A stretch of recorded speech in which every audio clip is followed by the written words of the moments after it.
Tumatakbo na pala si Abigail Rait para sa isang public position ngayong barangay elections. So, makikita nyo dito na ayan yung kanyang official profile picture. I'm not sure kung ito yung ginagamit niya ngayon. And nakilala natin siya dito. Paano? Kasi for 15 years na nahimik ako. I didn't say anything about me and my daughter. Siguro naman ito na lang yung karapatan na pwede kong magawa para sa kanya. Kasi hindi naman ako nagsalita eh. I know people will judge me. But we exist. What we had is real. Me and my daughter exist. Mahal niya kami. And that's a fact. So, yun lang. Sorry. Pero kasi kahit matagal na, every time kahit sa mga friends ko na minsan napag-uusapan namin, totoo pala yun na kapag namatayan ka ng mahal, akala mo wala na, pero nandito lang siya. May mga time na nabubuhay, mararamdaman mo yung pain. Ulitin lang natin yung sinabi niya. Sabi niya, for 15 years na nahimik ako, I didn't say anything about me and my daughter. Siguro naman, ito na lang yung karapatan na pwede kong magawa para sa kanya. Kasi hindi naman ako nagsalita. I know people will judge me, but we exist. What we had is real. Me and my daughter exist. Mahal niya kami, and that's a fact. At dahil dito, nagulantang talaga yung staff sa Pinoy Pawn Stars. Dahil hindi nila ine-expect na isang Abigail Rait ang isa sa mga factors na nag-trending yung episode na yan, no?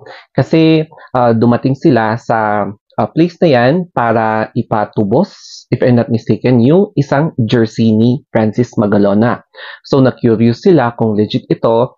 And then, ayun na nga, nagkwento siya about sa hidden na story behind Francis Magalona. So, ayun na nga, nagpakilala siya bilang isa sa mga other woman ni Francis Magalona. Tapos, nagkakilala sila noong nag-work pa ata siya as a flight attendant. So, medyo slim siya during that time.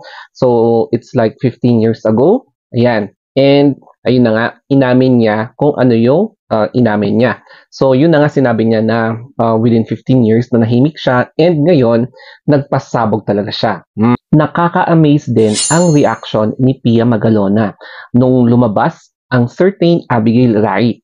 Kasi mas prefer niya na kalmado yung environment niya, ayaw niya pang magkaroon pa ng additional na stress. Kasi nga, di ba, single mother din siya na since namatay si Francis M., mag-isa na rin niya na itinaguyod yung kanyang mga anak. Tapos, nung sa mga basing sa mga napanood ko tsaka yung mga nababasa kong article regarding sa mga response niya, mas gusto niya na tahimik na lang kaysa nag-iiskandalo sa social media or mass media.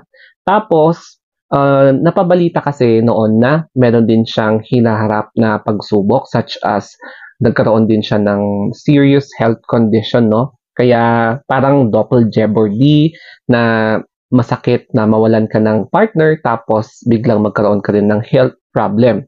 And doble pa sakit ito, kaya siguro mas prefer niya na mas kalmado ang environment kaysa nakikipagtagisan pa siya or nakikipagbardagunan pa. Ito na yung ating reaction time. There will be two sides or parts. Yung isa, advantage, and yung isa is disadvantage. Kaya simulan na natin yung advantage. Yung popularity level ni Miss Abigail Rait, talagang nagganon siya. Especially nung lumantad siya sa isang reality show na Pinoy Pawn Stars and nagbigay siya ng revelation. Siyempre, maraming makikurious sa kanyang revelation. Tapos, naging headline din siya ng ibang mga news articles, journals, entertainment segment ng isang news channel na diniscuss na, ay, meron palang ibang party, yung mga ganon. Pero ito naman yung disadvantage. Itong type ng popularity level ni Abigail Wright can be used by her opponents to go against her, especially campaign period na ngayon. And kapag dito sa Pilipinas, gagawin ng lahat para lang, syempre, umangat ka against yung mga opponents.